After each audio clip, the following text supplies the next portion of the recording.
liar. I'm God, bitch. Look up in the sky, is that a goon or green goblin? None of the above, it's a motherfucking dragon. Super Saiyan 2 to a cell, no problem. You put me in a cell, then you got Bow down, nigga, I'm God, nigga. Troy Trap Mason. What's going on, world? This is your boy Troy, and I'm your friendly neighborhood NGTOW, and I am absolutely your friend. And today, I hope to God that you are not a traditionalist, because I'm coming for that ass. Absolutely. So, we're going to be breaking some things down today. Today, we're going to be breaking down the whole traditionalist argument for particularly marriage, but kind of for anything that a lot of what I'll call old heads, for what a lot of old heads have to say, particularly in today's time, today's society, and why a lot of what they say should be discarded, right? And I just want to make a logical, rational case. Right? I just want to present something to you that makes sense. I don't want to give you something, emotionally charged or anything of that nature, which a lot of traditionalists, they want to do. I honestly want to give you something that, like I say, just makes sense. Where, like, if I say something like, yeah, I can fuck with that. Okay. Yeah, that makes sense. Okay. So when we're talking about men, and we're talking about particularly going your own way, talking about marriage, obviously I say don't do it. There's plenty of good reasons out there. I'm not going to go over all of them here and now, but I want to just present a rational case. So now we look at most of the proponents for marriage, particularly when it comes to men, and that's traditionalists, Tradcons, traditional conservatives. Your right-leaning people, your Republicans, your so-and-so and suches and suches. So let's talk about why that bit of advice should not be adhered to, right? Now, most of this logic that I want to present, it's based on what I see today. Right. I did the whole Black Lives Matter video, and a lot of I understand a lot of where, and I just a lot of where some of that angst in the black community comes from a lot of past transgressions, things of that nature. And one of the point I made was, well, we live here today at this time. Right? We no longer live in a time when the police show up to a door and, they yank us out and hang us on a tree or whatever. We don't live in those times. Same thing when I talk about, traditional conservatives and things of that nature. A lot of what they say is great advice. I know I'm trying to disprove them, right? So, so why are you trying to give them credit?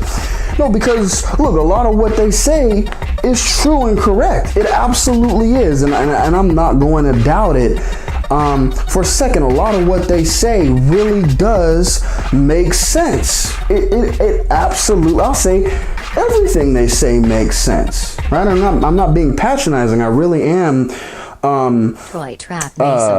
understanding of their position, and I'm understanding of their points. But the caveat I'd like to throw in there is everything they say is true and right and correct for a different time, right? There was a time when marriage was probably, on the whole, right? When marriage was probably a great idea. When it made sense for a man to want to get married, where it made sense for these things to occur. We don't live in those times anymore. But at the same time, you have Tradcons, and a lot of them are older. So they obviously live in today's time and in today's culture, And to them, I would say, and it's they do live in today's time. They do live, in today's culture, and they're doing their thing. And at the same time, like I said, I'm saying the advice that they give is not applicable to younger people.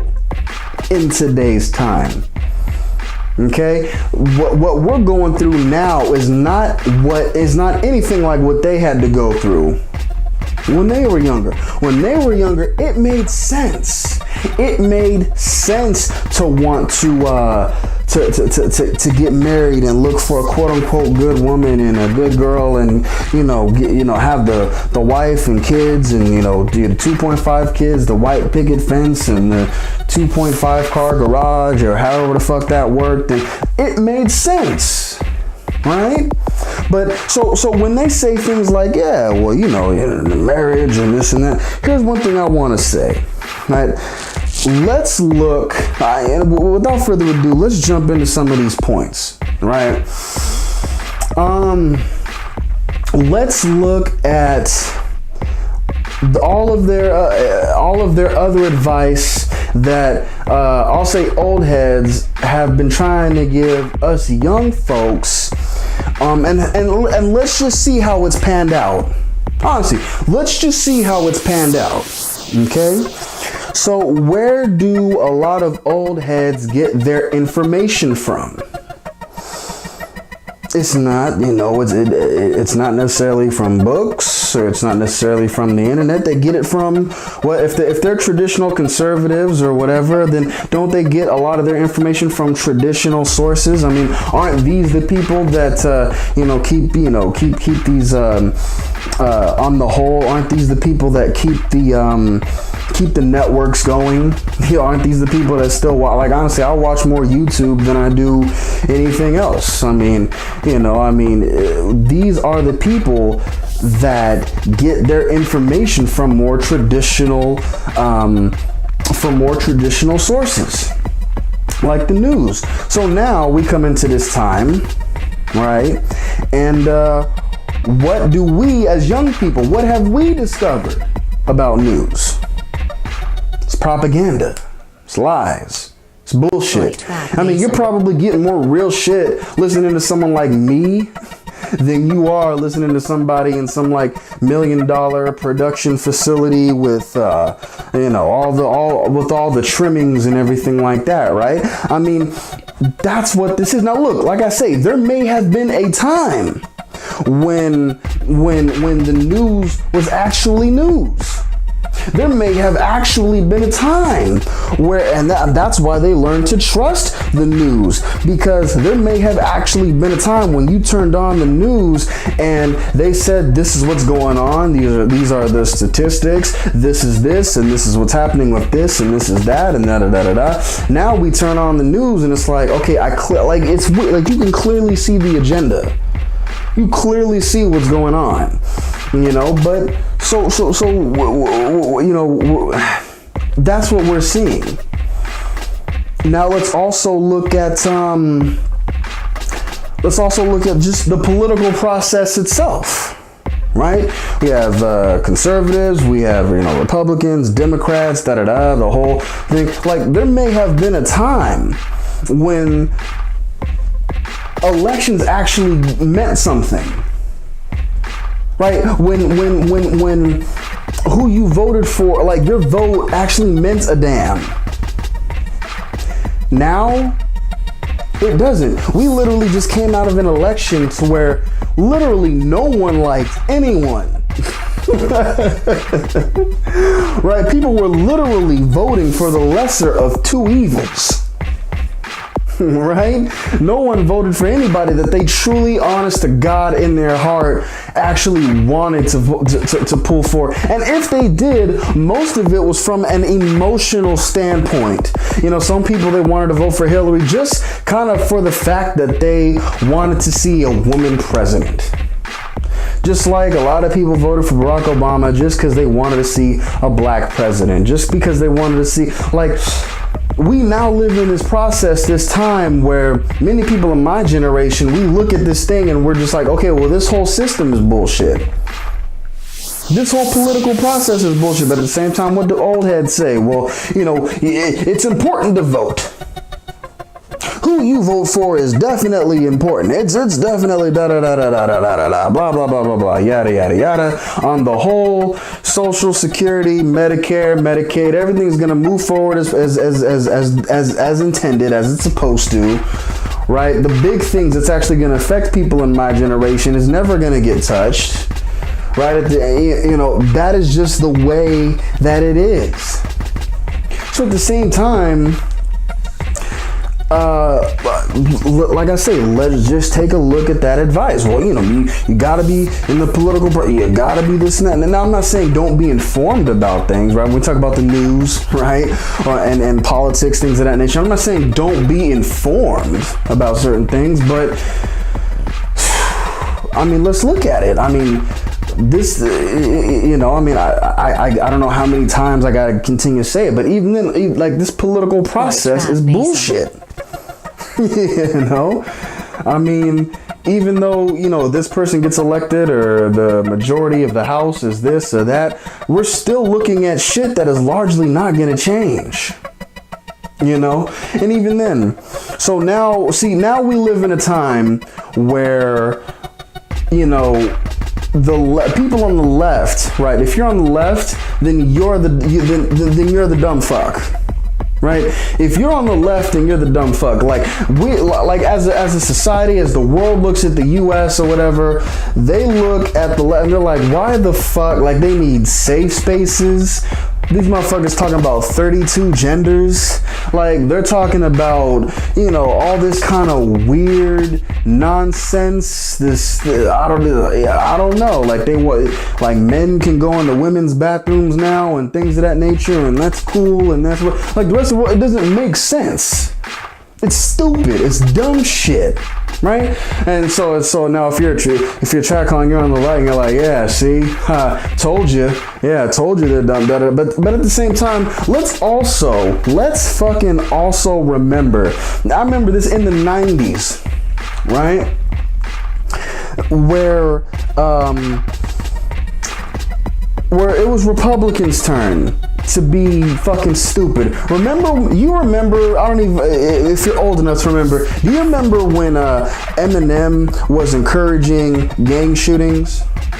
Eminem, I'm talking about the actual rapper, when they said, well, hip hop, rapping, these rappers, they're causing violence in the streets and this and that. And it was the people on the left that were like, okay, conservatives, you're being stupid right now. Stop saying stupid shit.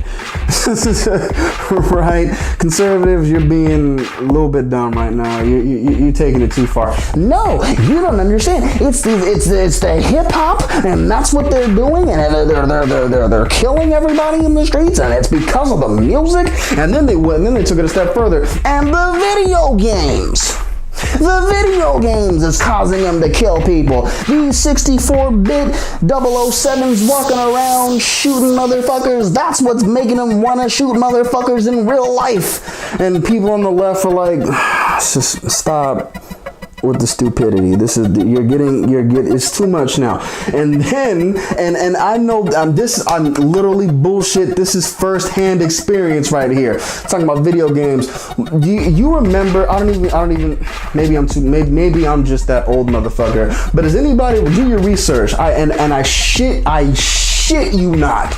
And like, I'm kind of feeling it right now because I'm kind of passionate about this, right? But do you remember when Pokemon was demonic? This is no bullshit. I am not bullshitting you. Stop the video. Well, after the video's done, right? Go onto Google and just type in demonic Pokemon and see what you come up with, right? These motherfuckers, like, they were like, yeah, well, these Pokemon, they're really demon. Like, it was weird. Like, this theory where it was really demonic, and they wanted these kids to like worship Satan and like Pikachu. Like, they had this whole. It was fucking insane. And so why do I say it's personal? Because I actually suffered from this as a kid. When I was a kid, I had my Pokemon Blue and my Pokemon Pocket, my pocket Pokemon. So I'm talking like it was still the black and white screen, my nigga. That's what I'm talking about. And I got it taken away for like 3 months. mind you, right? At the time, now, why did I get it taken away? Part of it is because I was an asshole and I was a bad kid, and I was, well, I wasn't a bad kid. I was just doing what kids do, and I'm being a kid, right? So that probably should have gotten me, whatever I did probably would have got me grounded for like a week or whatever like that. But because it was Pokemans and it was demonic, I got it taken away for like 3 months, 3 or 4 months. But guess what? That was y'all. That was Republicans.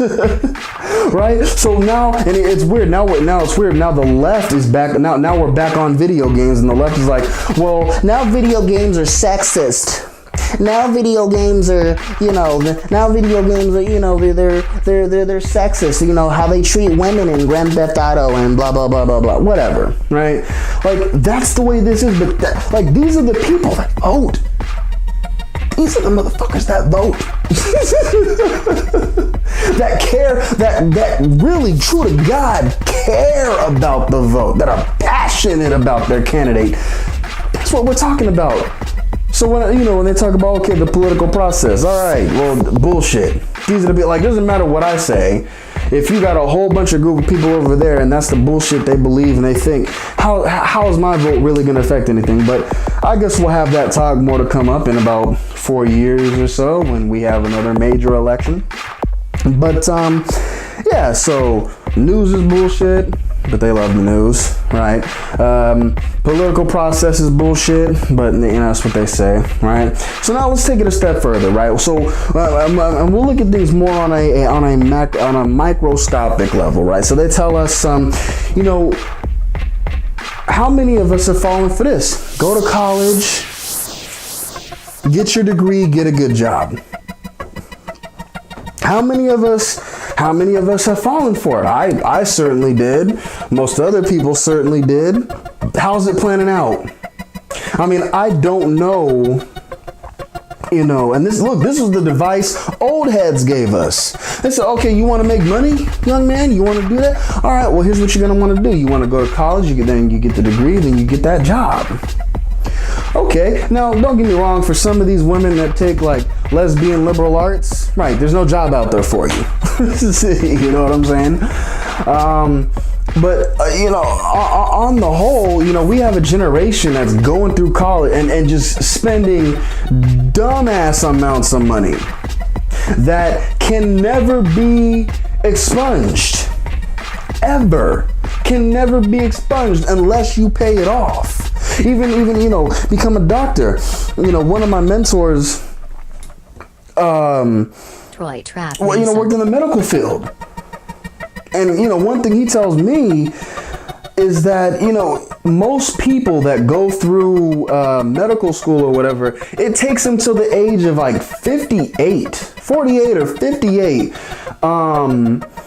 to completely pay off their debts. And I'm talking doctors here, physicians.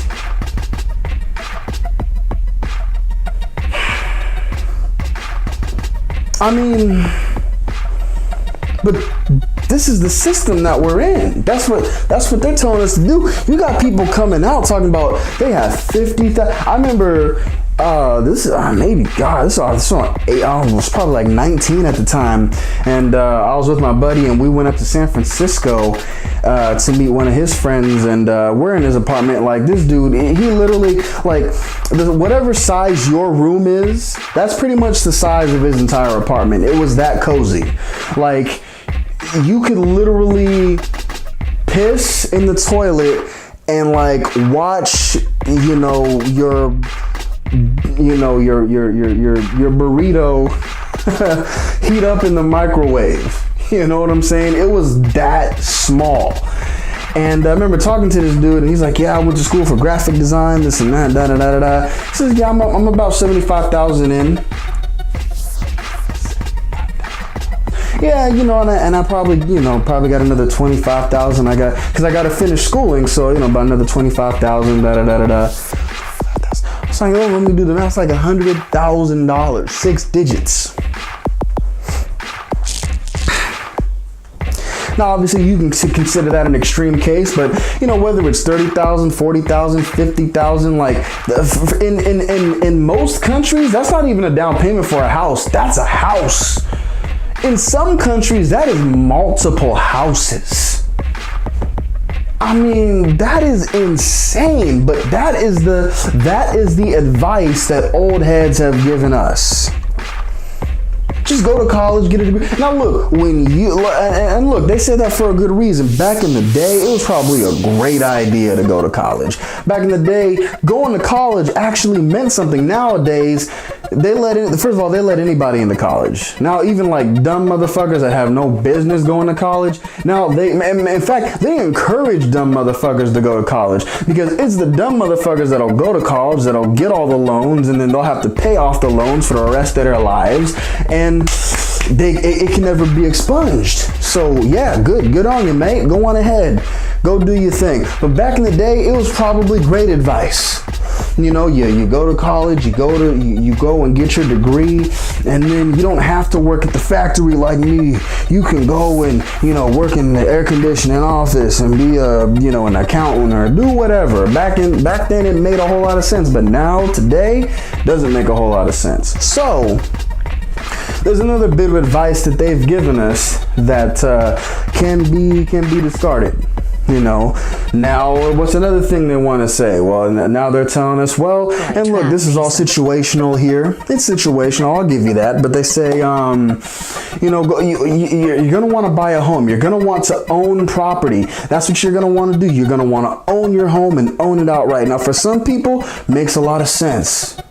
Some people, maybe you got money and, you know, this and that, and however you want to do it. Like, you know, this isn't the financial hour right here, right? But for some people, you know, let's say you are at a place where you don't have a whole lot of economic opportunities. You are at a place where you're not hooked into a network of some kind or whatever. You might have to move your ass.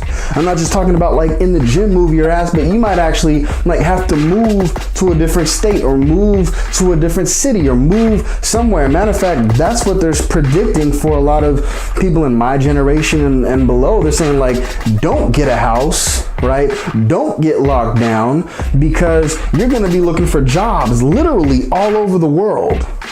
You know, you're going to be going here, and there's going to be an opportunity in China. And, you know, some people are going to be moving to China. Some people are going to be moving here. Some people are going to be, you know, in New York and then have to move to Kansas. I don't know why. But, you know, I mean, from Kansas moving to California. Like, there's going to be opportunities popping up all over. And if you're locked into a house, you can't do that. So it doesn't make sense for a whole lot of people. You know, this isn't the time where, you know, there's like the local factory and you go and you work for that factory, and then, you know, you buy the house so that way you can be close to the community and the factory and things of that nature and blah, blah, blah, blah, blah. Like, this isn't the time anymore. And even then, dude, let's say that you are that type of person that, look, let's say that you do find a way to build up assets and you have a lot of residual income just kind of coming in month after month and all this other good stuff. I mean, for some of us, you know, it's like, well, okay, well, why the hell do I want to stay here? Even if you are in a wonderful place. You know, we have a lot of people and they're like, well, shit, well, why do I want to stay here? I mean, the house is cool. Maybe cool to have something to quote unquote come back to, but I want to go live here. I want to go live there. I want to go explore this. I want to go do that. I want to go do that. Like, even then, for a lot of people, even a lot of people that I could say I've talked to, it's like, okay, if you had $1 million, would you go buy a house or would you go explore the world? Most people that I know, they go explore the world. Now, some people, you know, they might have fucked up already, have a kid already, and they're like, well, you know, I gotta get a house, and you know, all right, go do. Look, I understand, I get it, makes more sense for you, right? But our generation, we're having kids a lot less than any other generation, so there's really no need to like. For a lot of us at this point to kind of settle in and box ourselves in and anchor ourselves in one place. And I mean, even then, when we talk about the job situation, you might have to go all over, so you might have to uproot a lot. But that's the advice that they give so often, right? I mean, what other advice? What other advice did they give? I mean, I guess along with the whole thing is, well, you want to make sure that you get that stable job that, you know, you lock in and you work there for 50 years and get the gold watch. And I'm not even going to sit here and explain why that is complete bullshit. I'm not even going to sit here and explain why, you know, look, that job that you're expecting, like even, you know, whether it's being the factory worker or, you know, going out and getting your degree and getting that job, like that doesn't exist anymore. That advice, done. Bullshit, garbage, cut it, done. Cut it. I'm so just done. All right. What other advice? What other advice do they give? Right. I think we've covered most things. Right? I think I certainly have. I mean, there's probably other things that I haven't, but now let's go on to relationships. And what do they say? The same people that in our day and age, and my generation and below, they've been wrong about college, housing, you know, news, political process, money. They've been wrong about pretty much everything. And now they want to tell you and me to get married. Now, admittedly, a clock is right, wow. A clock is right twice a day. A broken clock is right at least, you know, twice a day, right? This could be the thing that they're right on. I'll grant you that space. They could have been wrong about everything else, and they could be right about marriage. Now, look, I'll give you that. And if that's the thing that you want to hold on to, they've been wrong about everything else, but this is the one thing that they're right on. Even then, despite all of the statistics that tell you that people are getting married less and they're divorcing more, and you know, just every other conceivable statistic that you can kind of throw in there that makes marriage just shit on itself, but even if you ignored all the facts and you just said, well, you know what, this is the one thing that they're right on, well, then you just want to believe that regardless. Then, you know, honestly, like, I don't even know how you even made it this far. You want to believe that regardless. And if that's you, fine. I want you to go live your life, be miserable and be happy. You know, like, go do you. But logically speaking, like, if you've been wrong about, like, if there have been 7 things that I've mentioned and you've been wrong about 6 of them, and then you give me advice about this other thing, I'm looking at this and I'm like, you're probably wrong about this too. If nothing else, you've been wrong about all of this, and I'll at least think about, I'll at least research this marriage thing to see if this pans out. Obviously doesn't, but you know, it is what it is. But I mean, on the whole, if you are a Tradcon, like, look, first of all, let me say, I understand. So look, you might actually be a Tradcon millennial, right? I understand that. Just because we're millennial doesn't mean that we're all you know, leftists or whatever. I understand. You know, some of you, I mean, you are Christian, which, I mean, even then, let's also, let's throw something else in there. Church. Religion. I mean, how many times has religion in the I'll say in the traditional sense, how many times has that been debugged? You know, been debunked. You know, how many times have you know, Christianity and Islam, all these have just been shit on, and not necessarily in an emotional sense, but just breaking down using logic. Well, why did God say this and then do this? And why did God say this and not do that? And why did God promise this and this happened and not what he promised happened? And why did this happen? And da-da-da-da-da. And like religious people sitting there like, well, I don't know, because God is mysterious and he has a plan. I don't know. But if that's what you got to believe, that's what you got to believe. Fine. in many ways, I many ways I kind of agree with a lot of things that. Yeah, well, you know, that's probably a different thing for a different time. But I mean, even then. So now we're here, and the thing that you think that you're right on is this marriage and relationships. Been wrong about everything else. But here's the one thing that you really think that you're right on. Well, maybe you are, maybe you aren't. I'm just here to present an argument. Just present, not even really an argument. I'm here to just present what I think is my truth. But with that, I really don't got much more to say. I want to thank you for tuning in. Thank you for just hearing some good stuff. And I hope that you're, I hope you learned something. I hope you're kind of thinking over some things in your head.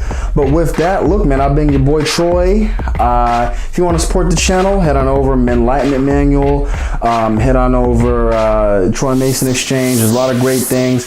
A lot of people, they want to just have Patreon and things of that nature. I want to actually provide some kind of more. I just want to provide more value to you. So if I've enlightened you in any way, please support. But with that, look, man, I'm your boy Troy. I am your friend. And I will see you on the other side. The dick was good. But it's the only problem, though. She said the dick was so good that as she started rocking, she just got into it, and all of a sudden, she said something just hit her. Bam! All upside his head. Just slapped him. Dick will make you slap somebody. So y'all need to remember that. That's what I'm trying to deal with. The fact. More like constipated, cause you know I do not take shit. Maybe let me give shit. Give this misfit. Like a small condom on this dick. Words are like bullets and my bullets go ballistic. Beat hit hard, Ray Lewis, hold a hit stick.